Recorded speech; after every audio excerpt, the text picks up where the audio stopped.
यूहन्ना 16 उसकी 23 में और 24वें पद में लिखा हुआ है, मैं तुमसे सच सच कहता हूँ, यदि पिता से कुछ मांगोगे तो वह मेरे नाम से तुम्हें देगा।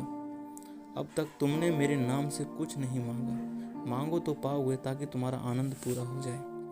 वचन कहता है कि हमने जब यीशु मसीह मतलब जाने वाले थे स्वर्ग में, तो अपने चेलों से लास्ट टाइम जब बातें कर रहे थे तो उन्होंने कहा था कि तुमने अभी तक मेरे नाम से कुछ पिता से मांगा ही नहीं है। कई बार तो ऐसा होता है कि हम मांगते तो परमेश्वर से हैं, बहुत बार प्रार्थना करें, खुदा हमें ये दे, खुदा हमें ये दे, खुदा हमें ये दे, लेकिन परमेश्वर हमको नहीं देता उस टाइम। लेकिन उसमें हमारी लॉयल्टी, हमारा विश्वास, हमारा वफादारी दिखती है कि खुदाबंद यीशु मसीह के नाम से हम कैसे मांगते हैं। वचन कहता है तुमने अब तक मेरे नाम से कुछ मांगा ही नहीं है, मांगोगे तो तुम्हें पाओगे। इसलिए अपना दिल खोल के खुदा को दिखाइए, अपना मन खोल के खुदा को दिखाइए, और जितनी भी चिंताएं, जितनी भी परेशानियां सब छोड़ के खुदा से मांगिए कि खुदा अपना पवित्र आत्मा मुझे दे, अपनी आज़ादी मुझे दे। क्योंकि अगर परमेश्वर की आज़ादी हमारे जीवन में होगी तो हमें किसी चीज़ की घटी और कमी होगी ही नहीं।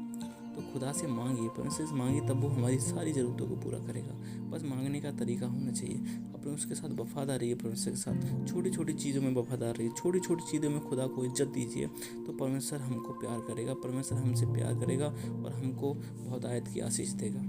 इस संसार में सिर्फ कलेश है, संसार में मौत है, और संसार का जो सरदार है उसने हमको जो मसीह लोग उनको भटकाता रहता है। लेकिन एक क्रिश्चियन लोग पाप में पड़ सकता है, मसीह लोग जो है वो पाप में पड़ सकता है, लेकिन कंटिन्यू उसमें निरंतर उसमें नहीं रह सकता।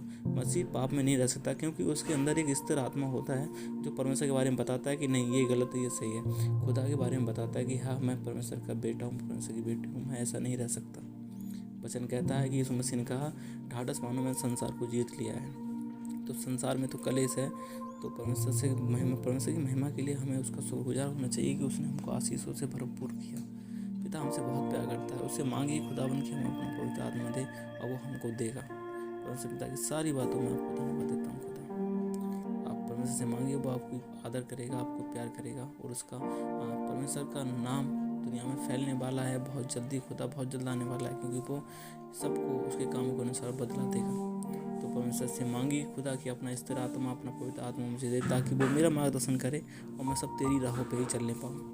सारी बातों में खुदा को धन्यवाद दीजिए। परमेश्वर आपकी ज़िंदगी में बहुत अच्छे कार्य करेगा।